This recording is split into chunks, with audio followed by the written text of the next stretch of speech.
pecinta film Korea, apa kabar kalian semua? Video kali ini aku akan membahas film Korea yang berjudul The Man From Nowhere yang dibintangi oleh aktor Won Bin. Yuk langsung aja ke ceritanya, check it out.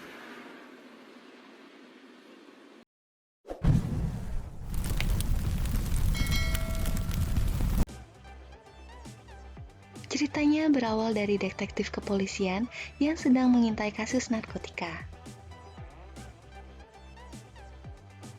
Nah, ini dia target si polisi.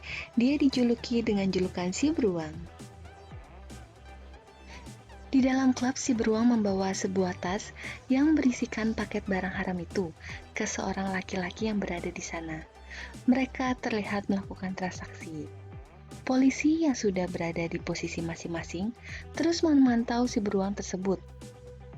Dan di saat paket sudah diterima oleh si penerima paket, seorang wanita yang tidak lain adalah penari di klub tersebut menyetrum pria tersebut hingga pingsan, lalu ia mengambil barang haram itu.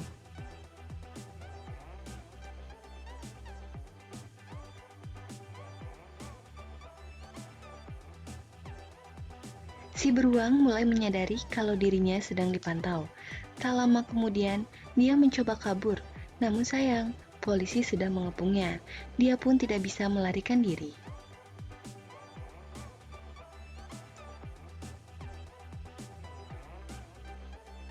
Setelah diamankan, sayangnya barang buktinya hilang.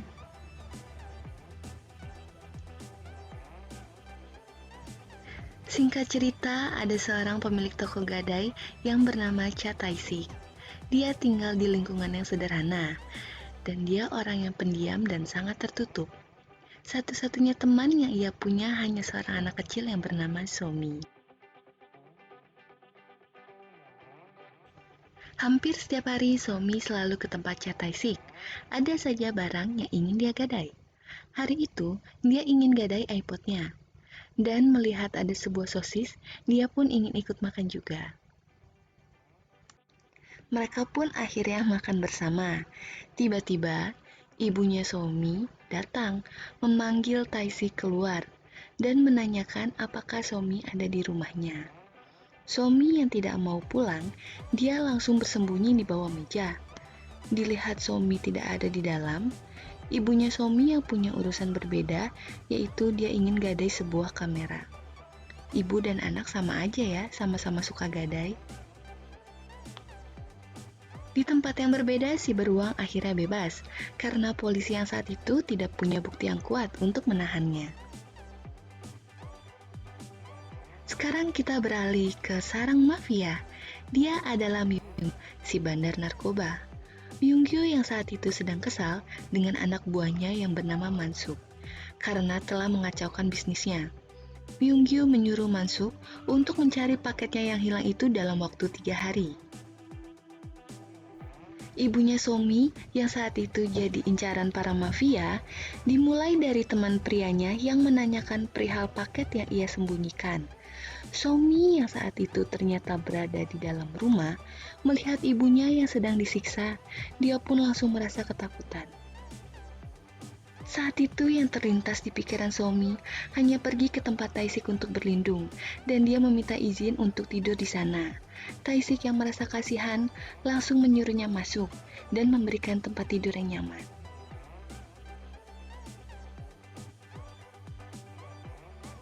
Keesokan paginya, Somi sudah bangun dan pergi tanpa pamit. Dia meninggalkan sebuah pesan kepada Cha Tae-sik. Di hari yang sama, saat di luar, Cha Tae-sik melihat Somi yang ketahuan mencuri tas. Lalu, di saat yang berbarengan, Somi bilang ke polisi kalau Cha Tae-sik itu adalah ayahnya. Namun sayang, Cha Tae-sik cuek dan langsung pergi jalan begitu saja. Malam harinya mereka berdua bertemu. Somi yang gantian cuek dan langsung jalan tanpa sepatah kata pun. Karena Somi tahu Cha Tae-sik mengikuti dia pun langsung minta iPod yang digadai tempo hari dan menukarnya dengan kartu yang disebut sebagai kartu keberuntungan. Saat itu juga Somi berkata kalau dia sangat sedih dengan kejadian sore tadi, namun dia sendiri tidak dapat membenci Cha Tae-sik. Di situ Cha Tae-sik pun merasa sangat menyesal. Sesampainya di rumah, Somi melihat ibunya yang sudah pulang.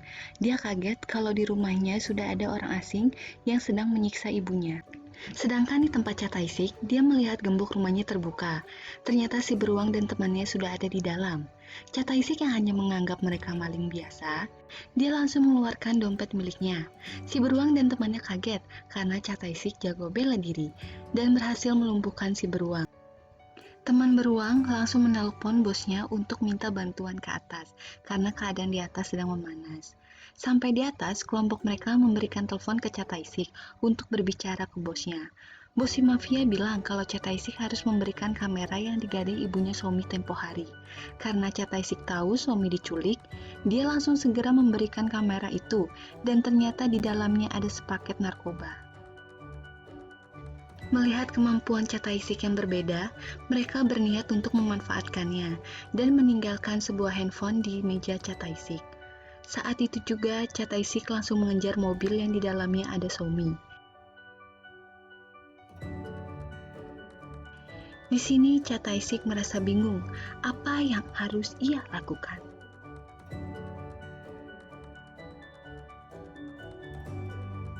Gak lama kemudian, Cha Taisik menelpon si Jan Seu. Dia disuruh buat ngambil barang pakai mobil yang sudah disediakan.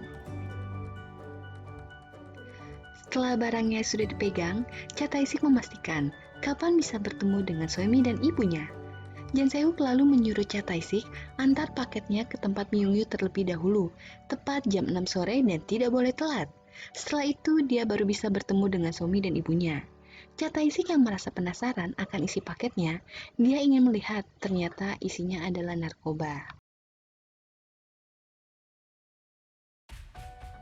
Sesampainya di lokasi, Cha Taisik langsung dijemput anak buah Myungyu. Lalu dia dikawal sampai masuk ke ruangan. Setelah masuk, Cha Taisik pun tidak banyak bicara. Dia langsung to the point, menaruh barang haram itu, dan meminta sesuai janji untuk melepaskan Somi dan ibunya. Myungyu di situ tidak mengerti apa yang Cha Taisik bicarakan.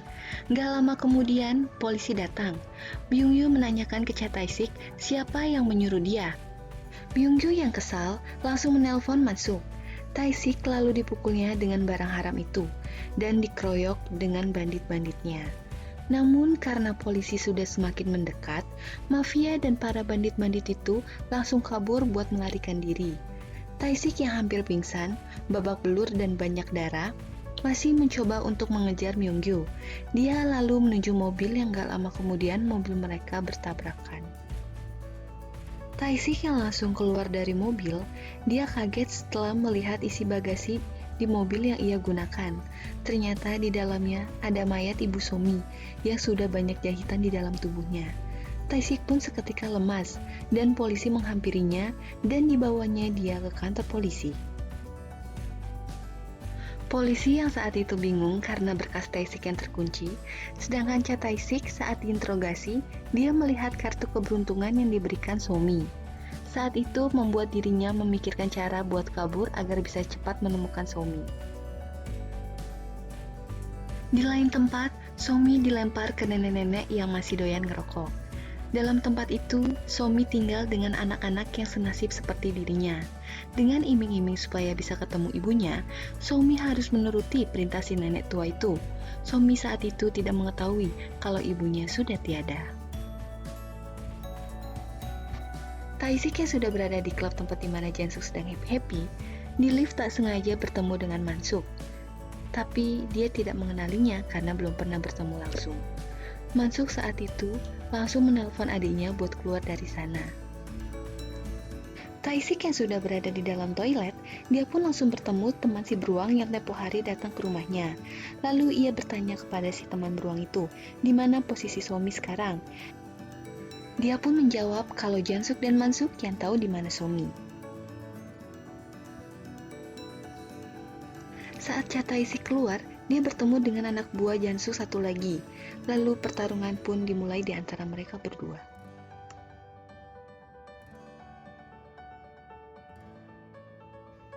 Taisik dan Mansuk pun bertemu. Saat itu Mansuk meletakkan handphone seperti biasa, lalu ia kabur. Taisik langsung mengejar mereka dalam keadaan perut yang tertembak. Di sisi lain, polisi juga mengikuti Cha Taisik dari belakang.